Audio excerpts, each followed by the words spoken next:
Chapitre 5. Le poulet noir.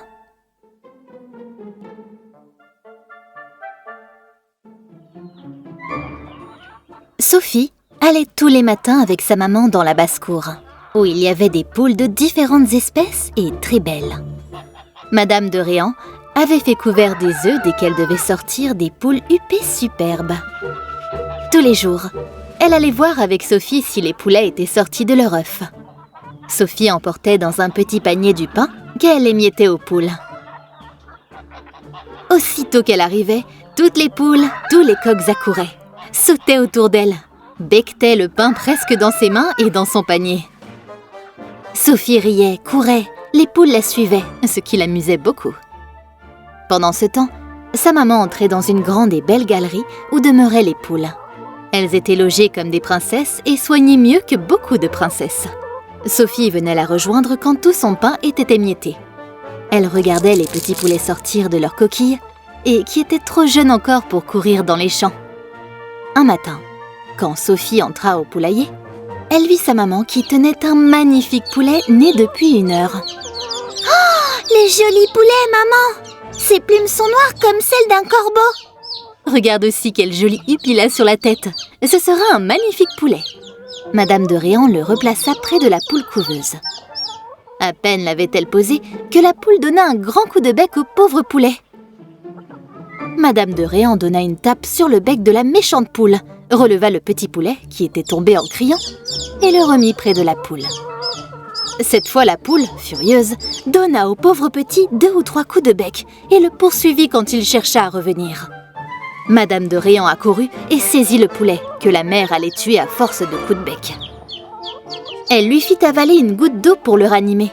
« Qu'allons-nous faire de ce poulet ?» dit-elle. « Impossible de le laisser avec sa méchante mère, elle le tuerait. Il est si beau que je voudrais pourtant l'élever. » « Écoutez, maman, mettez-le dans un grand panier, dans la chambre où sont mes joujoux. Nous lui donnerons à manger et quand il sera grand, nous le remettrons au poulailler. » « Je crois que tu as raison. Emporte-le dans ton panier à pain et arrangeons-lui un lit. »« Oh, maman, regardez son cou, il saigne, et son dos aussi. » Ce sont les coups de bec de la poule. Quand tu l'auras rapporté à la maison, tu demanderas à ta bonne du sérat et tu lui en mettras sur ses plaies. » Sophie n'était certainement pas contente de voir des blessures au poulet. Elle était enchantée d'avoir à y mettre du sérat. Elle courut donc en avant de sa maman, montra à sa bonne le poulet, demanda du sérat et lui en mit des paquets sur chaque place qui saignait. Ensuite, elle lui prépara une pâtée d'œufs, de pain et de lait, qu'elle écrasa et mêla pendant 1 heure. Le poulet souffrait, il était triste, il ne voulut pas manger, il but seulement plusieurs fois de l'eau fraîche. Au bout de 3 jours, les plaies du poulet furent guéries et il se promenait devant le perron du jardin. 1 mois après, il était devenu une beauté remarquable et très grand pour son âge. On lui aurait donné 3 mois pour le moins. Ses plumes étaient d'un noir bleu très rare, lisses et brillantes comme s'il sortait de l'eau. Sa tête était couverte d'une énorme huppe de plumes noires, orange, bleu, rouge et blanche. Son bec et ses pattes étaient roses. Sa démarche était fière. Ses yeux étaient vifs et brillants. On n'avait jamais vu un plus beau poulet. C'était Sophie qui s'était chargée de le soigner. C'était elle qui lui apportait à manger. C'était elle qui le gardait lorsqu'il se promenait devant la maison. Dans peu de jours, on devait le remettre au poulailler parce qu'il devenait trop difficile à garder. Sophie était quelquefois obligée de courir après lui pendant 1 demi-heure sans pouvoir le rattraper.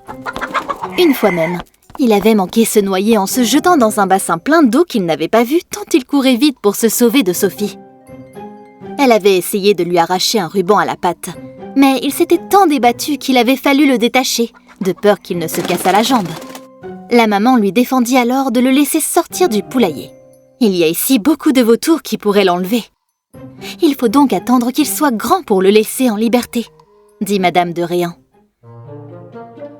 Mais Sophie, qui n'était pas obéissante, continuait de le faire sortir en cachette de sa maman.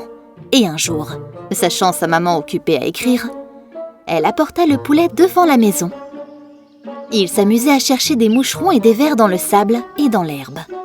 Sophie peignait sa poupée à quelques pas du poulet, qu'elle regardait souvent pour l'empêcher de s'éloigner. En levant les yeux, elle vit avec surprise un gros oiseau au bec crochu qui s'était posé à 3 pas du poulet. Il regardait le poulet d'un air féroce et Sophie d'un air craintif. Le poulet ne bougeait pas. Il s'était accroupi et il tremblait. « Quel drôle d'oiseau !» dit Sophie. « Il est beau, mais quel air singulier il a! Quand il me regarde, il a l'air d'avoir peur et quand il regarde le poulet, il lui fait des yeux furieux. » Qu'il est drôle! Au même instant, l'oiseau pousse un cri perçant et sauvage, s'élance sur le poulet, qui répond par un cri plaintif, le saisit dans ses griffes et l'emporte en s'envolant à tire-d'aile. Sophie resta stupéfaite. La maman, qui était accourue au cri de l'oiseau, demande à Sophie ce qui était arrivé.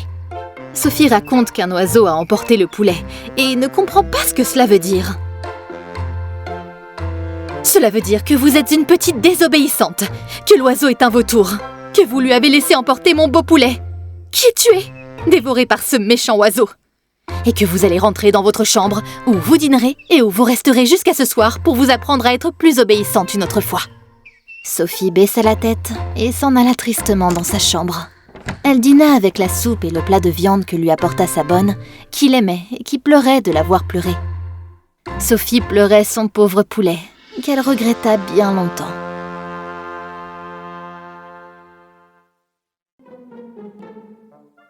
Chapitre 6. L'abeille. Sophie et son cousin Paul jouaient un jour dans leur chambre. Ils s'amusaient à attraper des mouches qui se promenaient sur les carreaux de la fenêtre. À mesure qu'ils en attrapaient, ils les mettaient dans une petite boîte en papier que leur avait fait leur papa. Quand ils en eurent attrapé beaucoup, Paul voulut voir ce qu'elle faisait dans la boîte. « Donne la boîte !» dit-il à Sophie qui la tenait. « Nous allons regarder ce que font les mouches. » Sophie la lui donna. Ils entr'ouvrirent avec beaucoup de précaution la petite porte de la boîte. Paul mit son œil contre l'ouverture et s'écria. « Ah, que c'est drôle! Comme elles remuent! Elles se battent! En voilà une qui arrache une patte à son ami. Les autres sont en colère. Oh, comme elles se battent! En voilà quelques-unes qui tombent. Les voilà qui se relèvent. Laisse-moi regarder à mon tour, Paul, dit Sophie. Paul ne répondit pas et continua à regarder et à raconter ce qu'il voyait. Sophie s'impatientait. Elle prit un coin de la boîte et tira tout doucement. Paul tira de son côté. Sophie se fâcha et tira un peu plus fort. Paul tira plus fort encore. Sophie donna une telle secousse à la boîte qu'elle la déchira. Toutes les mouches s'élancèrent dehors et se posèrent sur les yeux, sur les joues, sur le nez de Paul et de Sophie qui les chassaient en se donnant de grandes tapes.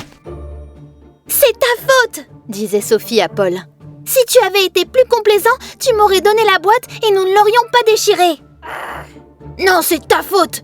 répondait Paul. « Si tu avais été moins impatiente, tu aurais attendu la boîte et nous l'aurions encore. »« Tu es égoïste, tu ne penses qu'à toi. Et toi, tu es en colère contre les dindons de la ferme. »« Je ne suis pas en colère du tout, monsieur. Seulement je trouve que vous êtes méchant. »« Je suis pas méchant, mademoiselle. Seulement je vous dis la vérité, et c'est pourquoi vous êtes rouge de colère comme les dindons avec leurs crêtes rouges. Je ne veux plus jouer avec un méchant garçon comme vous, monsieur. Moi non plus, je ne veux pas jouer avec une méchante fille comme vous, mademoiselle. » Et tous deux allèrent bouder chacun dans son coin. Sophie s'ennuya bien vite, mais elle voulut faire croire à Paul qu'elle s'amusait beaucoup. Elle se mit donc à chanter et à attraper encore des mouches, mais il n'y en avait plus beaucoup, et celles qui restaient ne se laissaient pas prendre. Tout à coup, elle aperçoit avec joie une grosse abeille qui se tenait bien tranquille dans un petit coin de la fenêtre. Sophie savait que les abeilles piquent. Aussi ne chercha-t-elle pas à la prendre avec ses doigts. Elle tira son mouchoir de sa poche, le posa sur l'abeille et la saisit avant que la pauvre bête eût le temps de se sauver. Paul, qui s'ennuyait de son côté, regardait Sophie et la vit prendre l'abeille. « Que vas-tu faire de cette bête ?» lui demanda-t-il. « Laisse-moi tranquille, méchant. Cela ne te regarde pas. »« Pas Pardon, mademoiselle la furieuse. Je vous demande bien pardon de vous avoir parlé et d'avoir oublié que vous étiez mal élevée et impertinente.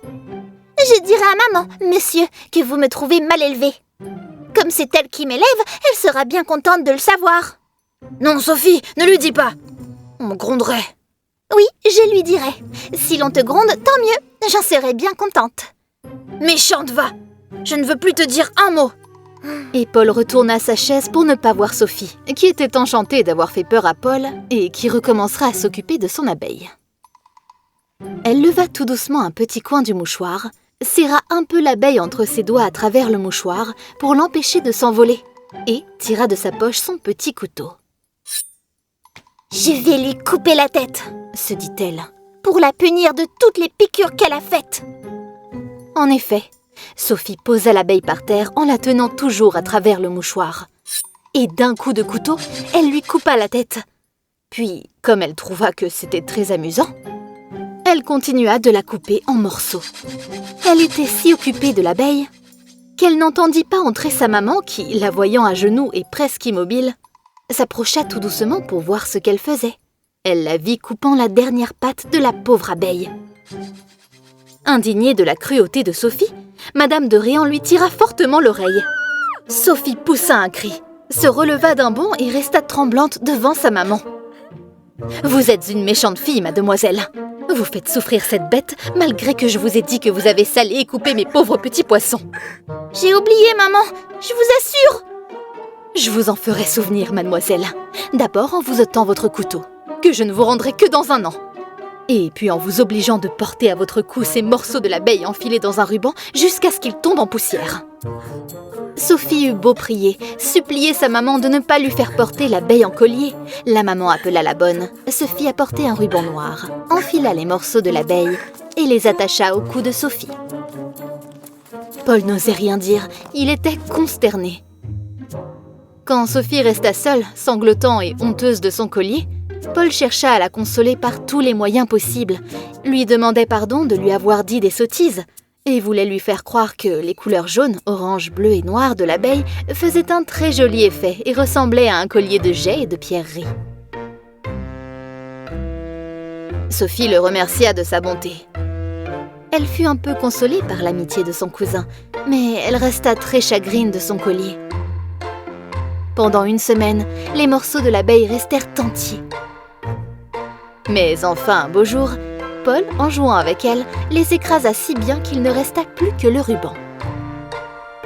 Il courut en prévenir sa tante, qui lui permit d'ôter le cordon noir. Ce fut ainsi que Sophie en fut débarrassée. Et depuis, elle ne fit jamais souffrir aucun animal.